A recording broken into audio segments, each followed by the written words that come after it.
A gente sempre ouve falar das grandes profecias da Bíblia, né? Mas e a vida dos profetas? E a morte deles? O que será que aconteceu depois que a última palavra foi dita?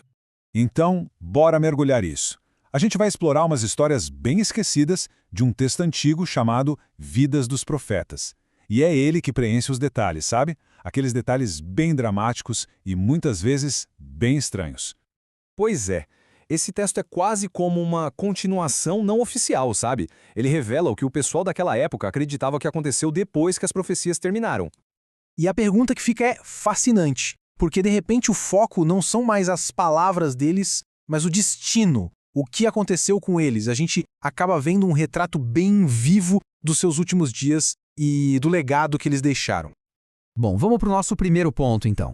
E aqui, gente, surge um padrão que é chocante, para dizer o mínimo. Para muitos desses profetas, uma vida inteira de serviço a Deus terminou de forma brutal. Olha só essa tabela, fica muito claro o preço altíssimo que eles pagaram. Isaías cerrado ao meio, Jeremias apedrejado pelo próprio povo, Miqueias jogado de um penhasco. E o mais impressionante é que muitas vezes a morte vinha justamente das mãos daquelas figuras poderosas que eles tiveram a coragem de confrontar. E nem mesmo no exílio a coisa era mais fácil. Veja o caso de Ezequiel. Ele foi morto pelo líder dos exilados israelitas, justamente a pessoa que ele tinha repreendido por idolatria. Quer dizer, a autoridade profética dele não foi um escudo contra a raiva de quem ele criticava. Complicado, né? Mas olha, eles não eram só vítimas, não. Longe disso. O texto também descreve esses profetas como canais de um poder divino absurdo sobre a natureza. Eles eram capazes de fazer coisas realmente extraordinárias.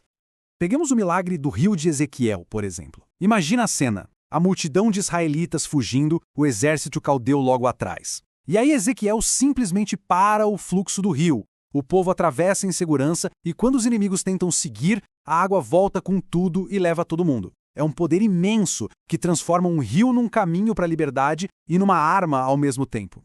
Agora, se a gente for falar de milagre estranho, o de Abacuque talvez ganhe. Pensa só, o cara tá lá na Judéia, de boa, preparando o almoço para uns trabalhadores e, num piscar de olhos, ele tá na Babilônia. Pra quê? Pra dar essa mesma comida pro profeta Daniel. E depois volta de novo. É quase um teletransporte para entregar um delivery divino.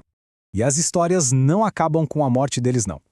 Vamos ver agora como as lendas continuaram se concentrando nos mistérios que ficaram para trás, especialmente nos seus túmulos. Até os túmulos, gente, eram cheios de mistério.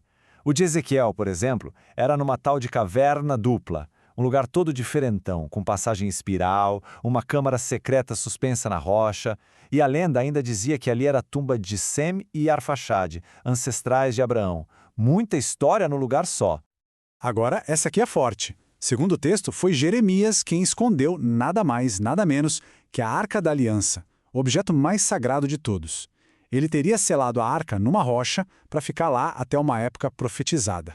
E com regras bem claras, hein? Só Moisés, o escolhido de Deus, poderia revelar as tábuas que estavam dentro dela. Ninguém mais.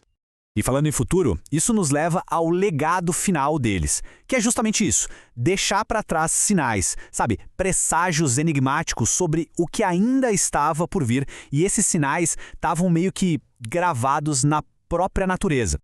Olha só que coisa doida. O texto está cheio desses sinais. Um carvalho em Siló que se divide em 12, uma pedra em Jerusalém que vai gritar de angústia, uma montanha que vai soltar fumaça, outra que vai jorrar sangue. Cada um desses sinais está ligado a um profeta e aponta para um evento gigantesco, tipo a queda da Babilônia ou até mesmo o fim dos tempos.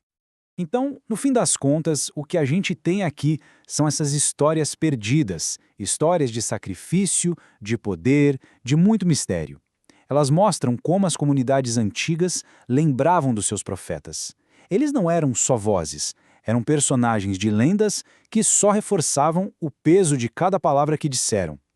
E aí fica a pergunta, né? O que permanece de tudo isso? São só as lendas ou tem lições ali pra gente até hoje?